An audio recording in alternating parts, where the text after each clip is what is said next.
Hello, എന്തൊക്കെയുണ്ട് എല്ലാവരും വിശേഷം? എല്ലാവർക്കും സുഖമല്ലേ? അപ്പം ഞാൻ ഇന്ന് ഉണ്ടാക്കാൻ പോണത് കിളിക്കൂട് എന്ന് പറഞ്ഞ റെസിപ്പിയാണ്. അതിന് നമുക്ക് വേണ്ടത് കാടമുട്ടയാണ്. കാടമുട്ട ഞാനൊരു 8 എണ്ണം വേവിക്കാൻ വെച്ചിട്ടുണ്ട്. പിന്നെ നമുക്ക് വേണ്ടത് ക്രഷ്ഡ് ചിക്കൻ വേണം.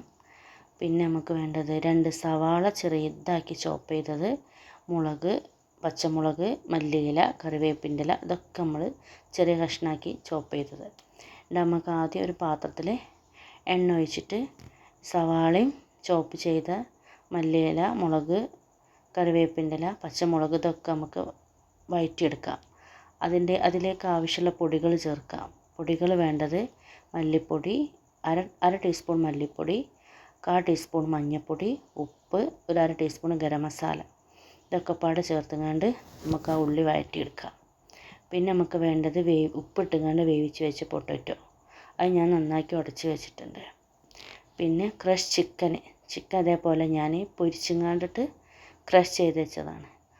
അത് ഈ വഴറ്റിയ ഉള്ളിൻ്റെ മസാലയിലോട്ട് ഇട്ടിട്ട് നല്ലോണം വഴറ്റി കൊടുക്കുക.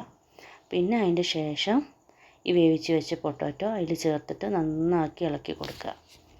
എന്നിട്ട് അതൊരു പാകമായി വരുന്ന സമയത്ത് നമുക്കത് ബോൾസാക്കിങ്ങാണ്ട് മാറ്റുക. ചെറിയ നാരങ്ങൻ്റെ വലുപ്പത്തിലുള്ള ബോളാക്കിങ്ങാണ്ട് മാറ്റുക.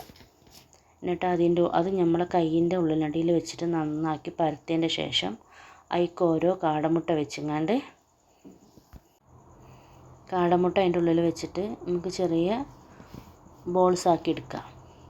ഇനി അതിനെ കോട്ടിങ്ങിനായിട്ട് വേണ്ടത് 2 കോഴിമുട്ട, ലേശം ഉപ്പും ക്രഷ്ഡ് ചില്ലിയും ചേർത്തിട്ട് നല്ലോണം ബീറ്റ് ചെയ്ത് വെച്ചത്. അതുകൂടാതെ സേമിയ, ബർമസല്ലി എന്നൊക്കെ പറയും, സേമിയ ചെറിയ കഷ്ണങ്ങളാക്കി പൊടിച്ച് വെച്ചത്.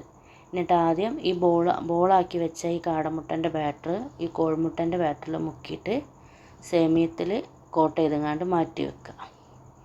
എന്നിട്ട് നമുക്കത് നല്ല ചൂടായ എണ്ണയിൽ വേവിച്ച് എടുക്കാം, വറുത്ത് കോരി എടുക്കാം. അപ്പോൾ എല്ലാവരും ഇതേപോലെ ഒന്ന് ചെയ്ത് നോക്കുക. നല്ല ടേസ്റ്റ് ഉണ്ടായിരുന്നു. ഞാൻ ഉണ്ടാക്കിയ ഡിഷാണ്, നല്ല ടേസ്റ്റ് ഉണ്ടായിരുന്നു. പിന്നെ കട്ട്ലേറ്റിൻ്റെ കൂട്ടാണല്ലോ നമ്മളെ ഈ ചിക്കൻ്റെ ഈ ഫില്ലിങ്, അതുകൊണ്ടിട്ട് നല്ല ടേസ്റ്റ് ഉണ്ടായിരുന്നു. ചിക്കനും ഇടയ്ക്ക് കടിക്കാനൊക്കെ കിട്ടുന്നതുകൊണ്ടിട്ട് നല്ല ടേസ്റ്റ് ഉണ്ട്.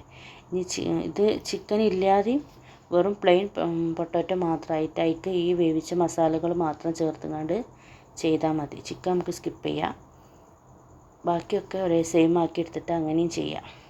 പക്ഷെ ഞാൻ ചിക്കൻ്റെ കയ്യിലുള്ളതുകൊണ്ട് അത് ചേർത്തതുകൊണ്ട് ഒന്നും കൂടെ നല്ല ടേസ്റ്റ് ഉണ്ടായിരുന്നു. അപ്പോൾ എല്ലാവരും ഇതേപോലെ ഒന്ന് ചെയ്ത് നോക്കിയിട്ട് നിങ്ങളെ ഫീഡ്ബാക്ക് കമൻറ്റിലൂടെ അറിയിക്കുക. പിന്നെ ആദ്യമായിട്ടാണ് എൻ്റെ ചാനൽ ആരെയും കാണുന്നവരുണ്ടെങ്കിൽ സബ്സ്ക്രൈബ് ചെയ്യുക, ഷെയർ ചെയ്യുക, കമൻറ്റ് ചെയ്യുക, ലൈക്ക് ചെയ്യുക. എന്തെങ്കിലും പോരായ്മകളൊക്കെ ഉണ്ടെങ്കിൽ എല്ലാവരും പറഞ്ഞു തരിക. അപ്പോൾ ഇത്രയുള്ളൂ എൻ്റെ വീഡിയോ. പിന്നെ അടുത്ത വീഡിയോ ആയിട്ട് വരാം. Thanks for watching. Take care. Bye bye. See U.